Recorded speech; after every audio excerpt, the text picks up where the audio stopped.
So the free router slash modem thing that I got from my internet service provider CenturyLink is slowly going to crap. And I'm really noticing this now as I've recently had to move my office further away from the modem, and now my transfer speeds going from my computer to the Synology NAS I have via Wi-Fi is at 10 megabytes a second. Virtually unusable, especially for video production work like this. And it's all in excellent timing as Dynalink here reached out to try to send me their Wi-Fi router, so we decided to partner up and show this thing off and see, will this increase my internet speeds? So in addition just to highlighting their router, we're going to be talking about some of the features that you need to look for when purchasing something like this, and talk about the difference between Wi-Fi 5, 6, and 6E. The model of the modem slash router that I'm currently using is the C4000 from CenturyLink. That router is a Wi-Fi 6 just like this one we have here, and it does share a lot of the same feature set that you would expect out of modern hardware. But I've noticed a key difference between these two, and that comes down to the actual hardware specifications, something that a lot of people don't talk about when looking into routers like this. The CenturyLink C4000 that I have has a dual-core processor at 1 gigahertz, while this guy has a quad-core processor at 2.2 gigahertz. Now, before talking about some of the other features, I should probably open this guy up here. And as far as I'm aware, there's really not too much going on in this box. We have a little get started guide. Another key difference between this and what I'm currently using is you can actually manage a lot of the stuff with this with a application on your phone. And it features, what is it, Google Voice? Yeah, it works with Hey Google, which you could technically use that for like enabling and disable like guest networks, things like that. Here is the actual modem. It looks very similar to my current one, but it's definitely a little skinnier of a build here. Additionally in here, we have the power and an additional Ethernet cable. So let's take a look at the I/O here. So we have a physical button here. We have 4 gigabit Ethernet out. Our internet in, which is 2.5 gigabit. Right there we have a little USB port, and then of course reset and power. So to fully understand the difference between Wi-Fi 5, 6, and 6E beyond the marketing speech, we need a little bit of context of how Wi-Fi transmits data. While we set this up real quick, I'm going to try to give you a little bit more background. Wi-Fi uses radio waves, and there are two fundamental properties, the frequency and amplitude. The frequency dictates how many waves are sent each second and how many time is spent on producing each wave, while the amplitude is the strength of each wave. So let's start with amplitude. We can use it to actually encode the data that we want to send, and as an example, we could decide that a standard amplitude corresponds to 1, whereas another amplitude is 0, and use that to send binary data. This is where QAM comes into play. To transmit data 2 times faster, we send a second radio wave that's out of phase by 90 degrees. That is, you draw the 2 waves, and you alternate the wave's crest. By doing this, we have 2 possible amplitudes for each wave, which means 4 combinations in total, which allows us to send 2 bits of data at a time instead of 1. Another way to send more data is to have a lot of possible amplitudes to choose from, instead of just 2. Wi-Fi 5 uses 16 possible amplitudes per channel, which gives us 16 by 16 or 256 QAM, so 256 possible 8-bit connections. Wi-Fi 6 claims to be able to better distinguish amplitudes, so it gives us 32 possible ones to choose from. Thus 32 by 32 is 1024 QAM, which these combinations are in 10 bits. This change alone is about a 20 to 30% speed boost. So now going to frequency, and it might seem weird, but higher frequency doesn't directly transfer to faster data speeds.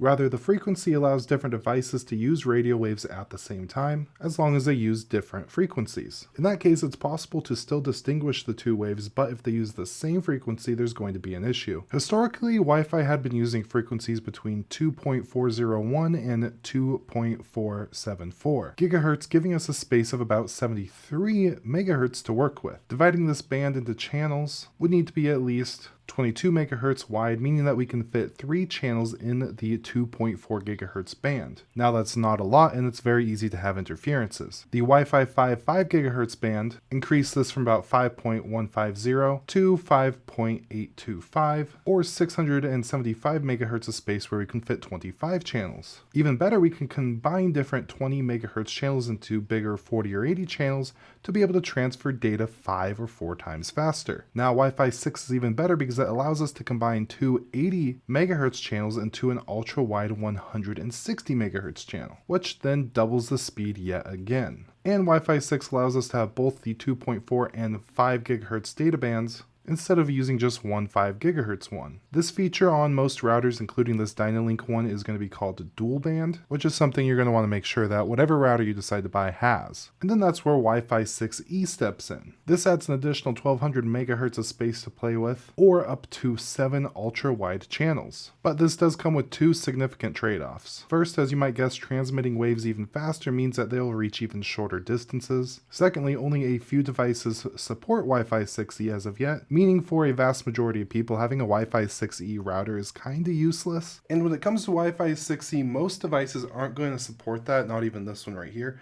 But Dynalink does have some Wi-Fi mesh systems that you may be interested in hooking up with your existing router or modem. Now, this router also supports QoS, or quality of service, which is a feature that will give devices various profiles to help prioritize real-time data such as video transfer, gaming, versus passive data transfer, which is something like basic file transfers. So now for some quick speed testing. I'm on my cell phone in the office and connected to the new network we just set up. We're getting almost 500 megabytes down and about 84 megabytes up. Granted, this is a gigabit internet plan. For where I am in the house, this is pretty good. And if I go ahead and switch over to the old network, run the test again, you can see that I have drastically lower download speeds with just slightly higher up speeds. Now, running the exact same test going into the room where both routers are actually at, connected to the old network, I'm getting just under 100 megabytes down and just over 100 megabytes up. Switching over to our new network and running the same tests sees an overall dramatic improvement of almost 600 megabytes per second down and just over 500 megabytes up. Now, one thing I was curious about was connecting to my NAS via Wi-Fi. For this, I used Blackmagic's disk speed test tool. And first here, we're connected to the old network. It's just about 13 megabytes write and about 11 to 12 read, which, as you can see on the chart, is not very usable for a lot of media formats. But if we go ahead and connect to the new network from the office, it's still not as fast as I'd prefer, but we're getting just under 70 megabytes per second read and write. And according to this test, at least now I'll be able to do 1080p 60 frames per second with no issues. And real quick for the new router here, I just want to show off their web UI and dashboard. You can see there's a bunch of quick tiles to access your status, various services, and settings. If I go over here under connected devices, you can see some of the things that are connected and easy access to their IP addresses and all that. If we go over to quality of service,